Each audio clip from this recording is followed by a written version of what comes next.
of the Year, David Arnett. He's the director of TOC. TOC stands for Tournament of Champions. And I know most of you probably don't know what that means. That means you have to be qualified in order to compete at the TOC. And for the very first time in Asia, our tournament in Taiwan is listed. So if you look at the list here online, Palace Bid Tournaments, these are all very, very well-known, prominent tournaments in the U.S. Berkeley, Blake, Emory, Glenbrook, Green Hill, Montgomery. So this goes on and on. There's Stanford, there's Yale, there's all kinds of tournaments there, and we are also listed here somewhere. Okay, here, finals, qualifiers, ADL NSA Fall Invitational Taiwan, which means those of you who make it to the final round in policy will be qualified. Will get one of the bids. You actually need 2 bids to be able to attend the TOC. So you will get this great honor. So Dave will do a more detailed explanation of what that means. So I would like all of you to join me in welcoming Dave Arnett to this podium. Thank you.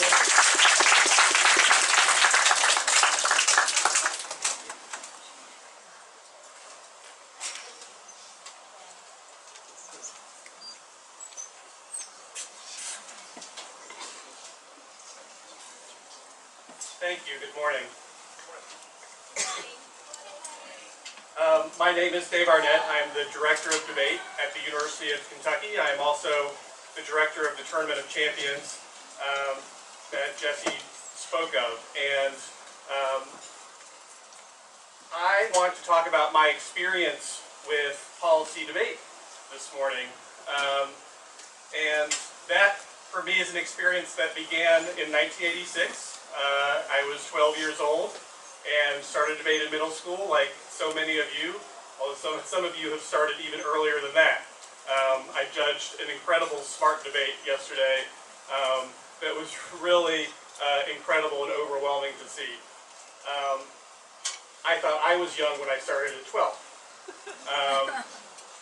I started in middle school. I continued my debate through high school and all through college. I have now coached college debate for 20 years, and I started at the University of California in Berkeley. I was the director there for 12 years, and the last 8 years I've been at the University of Kentucky. As part of my responsibilities, let me move my notes here.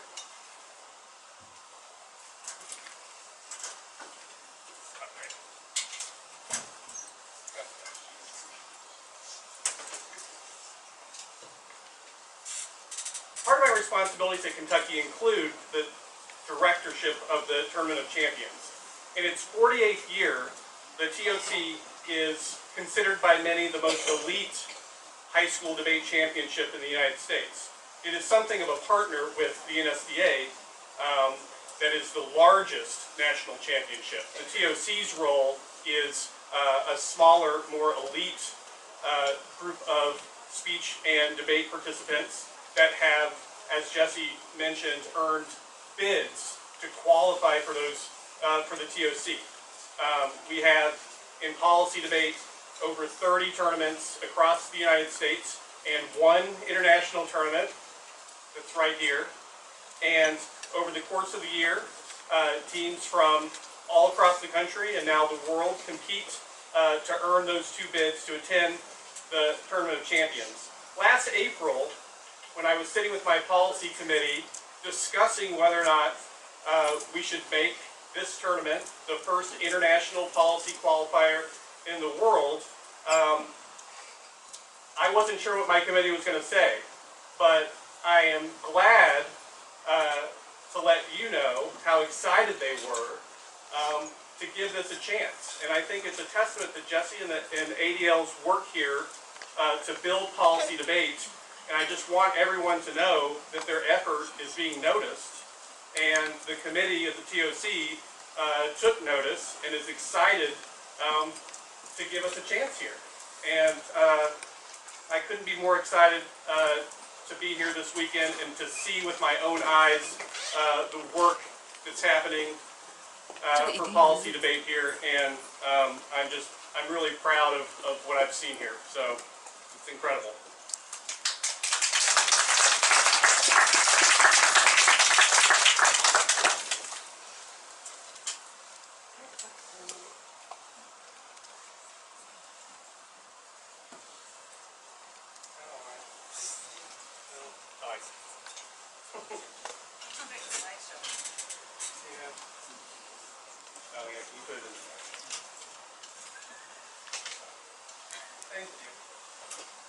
I started debate before computers.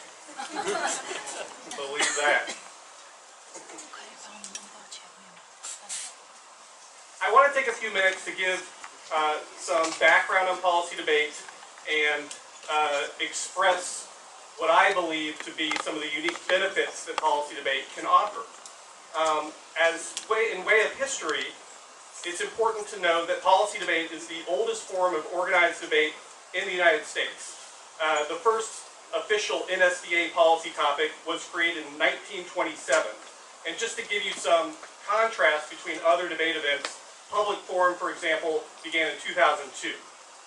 Lincoln Douglas, another debate event, began in 1979. And so policy debate is the original form of debate in the United States. And there are some things that I believe about the format that make it unique. And I would say the most unique feature is that policy debate requires such depth both inside and outside the debates. A common research goal of a debate team, including my own in college and many of the top high school programs in the country, in the United States, is to examine every piece of published material in existence on a given topic. You get one topic a year, and debate students often report that they read as much as 250, 300 books in a given debate season. They study the question from every conceivable angle.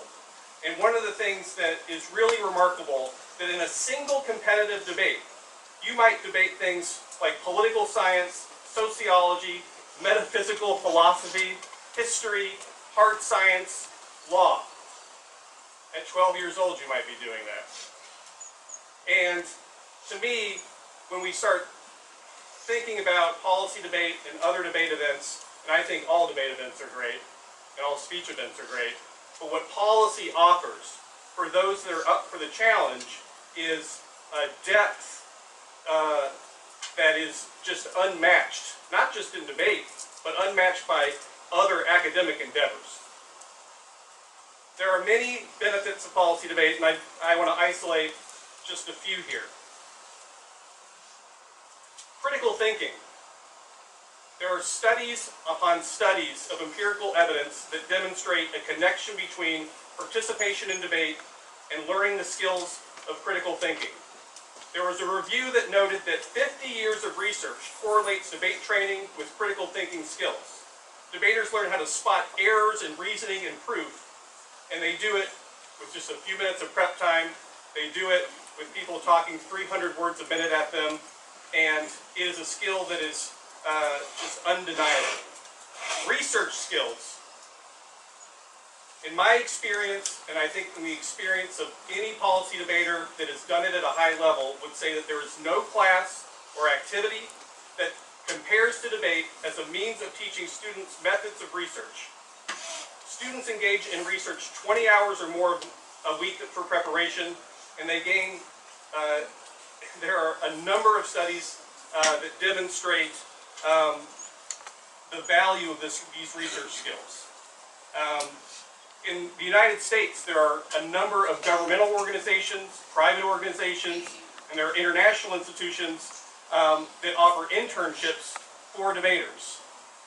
Friends of mine that own law firms in the United States call me once a year and say, who do they need to know about? Who in the college debate world do they need to know about that could benefit their law firms? Organization. Because debate is a form of structured argumentation, there is a great deal of emphasis that's placed on the structure of individual arguments and cases. The skills of organizing arguments are transferable to nearly all types of communication. The notion of structuring arguments is relevant throughout all of our lives and all of the lives of the students. They utilize these skills when answering and posing questions, writing letters and essays, in court, in committees, in a myriad of ways that will benefit them for literally the rest of their life. Oral communication skills. The teaching of oral communication skills has been called, quote, a vital part of humanistic education and democratic citizenship. Oral communication is among the most obvious and well-supported values of academic debate. And one of the skills that oral communication is related to is listening. The debater, by definition, must listen carefully to their opponent in order to achieve the objective of refutation.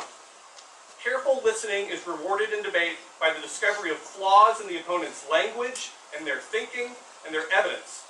There is extensive empirical work that has established that the typical human only listens to about 25% of their capability. I don't know if you know any people like that. Debaters almost universally agree that debate has helped them to listen more efficiently, speak and write more clearly, and to see relationships between information and ideas more readily. Career skills. A survey showed that debate alumni overwhelmingly agreed that debate experience aided them significantly in their professional careers. A survey of business hiring managers listed debate first among 20 other activities and academic specializations that an applicant might present on a resume. In that same survey, debate was overwhelmingly the first choice of recruiting directors at major law firms, something that I can testify to absolutely. There are probably emails right now waiting for me from friends that are in law firms looking for people to hire from the debate world. The Chronicle of Higher Education summarized the value of debate when reporting that debate, perhaps more than any other extracurricular activity, successfully bridges the gap between academics and careers. Leadership. Survey data demonstrates that debaters go on to leadership positions in a variety of fields. For competitive college debaters, for example, there was a survey that reported that 30% became university educators, 15% were top corporate executives, 10% were working in the executive or legislative branches of government. And I think there are a few reasons that explain this. Debate programs typically draw some of the finest students in a school, and so your peer group is extraordinarily strong. Debate teaches students critical thinking, communication skills, research, listening, and debate training empowers students by allowing them to influence policy decisions and to be confident to engage in policy discussion. Participants in debate become some of the most qualified to take on leadership positions in our societies. A survey of 703 former debaters, 633 had at least one advanced degree, 4 in 10 had law degrees, 4 in 10 had master's degrees, 2 in 10 had PhDs. Most importantly, teamwork. Policy debate and the intensity and the challenge that is required to compete at a high level forces students and coaches to work together. Only through unity and hard work can a policy team excel. Working together makes the team stronger, and it makes them stronger than any single individual could be alone. In the debate, partners have to work together, and I think you sometimes see what happens if they don't work together. Outside of debate, everyone on a team contributes to research and preparation necessary to win debates. You can't win debates alone. My most successful teams are the ones that work hard not just for themselves but for each other. We have a saying on my own team that we win and lose together. Those are just a few of the benefits of policy debate. Oh, I skipped one.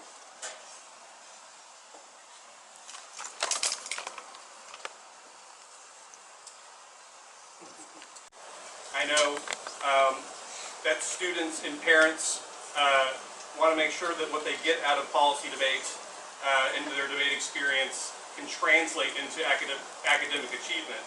And this is something that I've spent a large part of my career working on, and there are a number of studies that demonstrate the importance of debate in academic achievement. There was a Chicago Debate League study that showed that participation in policy debate increased test scores and grade point averages. There was another study that showed that policy debate increased academic achievement and enhanced college preparation skills. There was research from a Minneapolis public school assessment that produced quantitative analysis showing that participation in policy debate led to increased scores in both reading and math. Jeff Parcher, a former director of debate at Georgetown University, organized a number of studies reporting on how participation in policy debate enhances the classroom experience for students.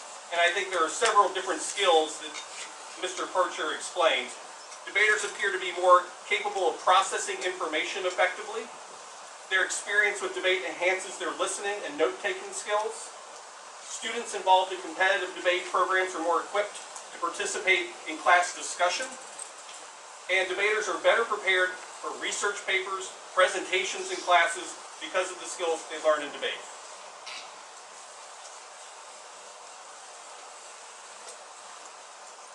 I am a college debate coach, although I spend a lot of my time in the summers working in the high school world, and now the middle school world, and now the elementary school world. But to give some context about the history of policy debate in college in the United States, policy debate is also the oldest form of debate at the college level, and many of the top universities in the United States offer policy debate programs as well as scholarships. Just as an anecdote, last week I hosted a college tournament, one of the oldest in the country, going on almost 50 years, and many of the top 30 universities in the United States were represented. For example, Harvard, Dartmouth, Berkeley, Cornell, Northwestern, Emory, Wake Forest, Georgetown, Michigan. That's just one tournament last week. And one of the things that I am most proud of is the relationship between my university, but all the universities that participate in policy debate, and the high school world. High school debate, without high school debate, college debate would be nothing. And so policy debate in the universities that host it are incredibly impassioned and concerned that high school debate and policy debate flourish so that they can have strong debaters come to their universities and continue debate in college.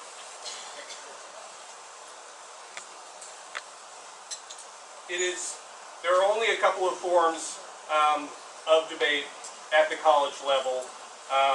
So for example, many of the other public forum is not really something in college. Lincoln Douglas is not really something that's very big in college. And so policy debates, while there's a lot of options at the high school level, not as many, and policy debate is certainly the most prominent example of debate opportunities that exist at the college level.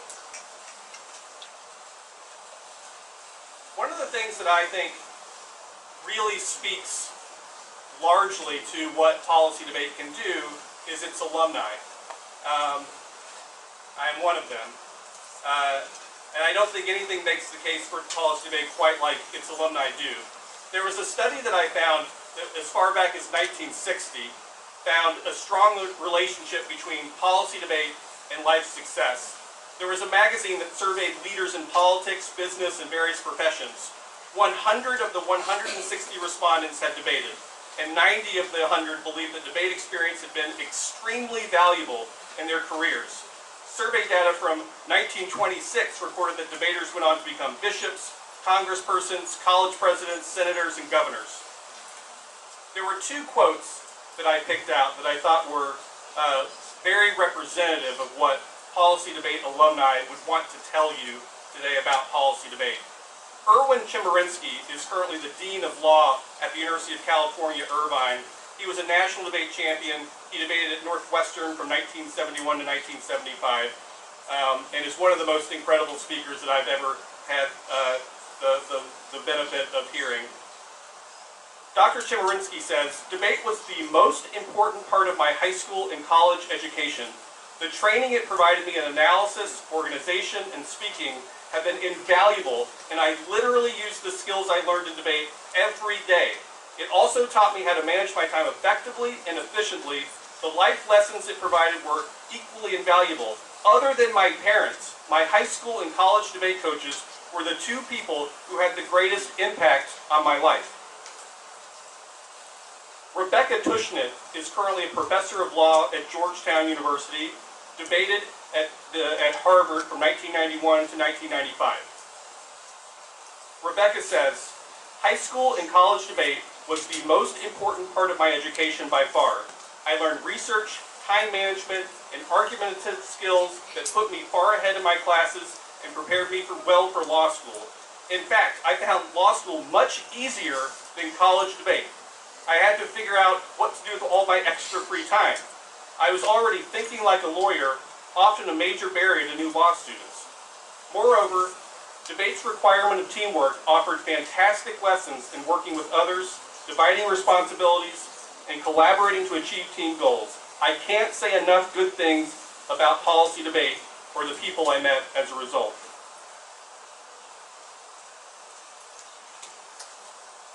In conclusion,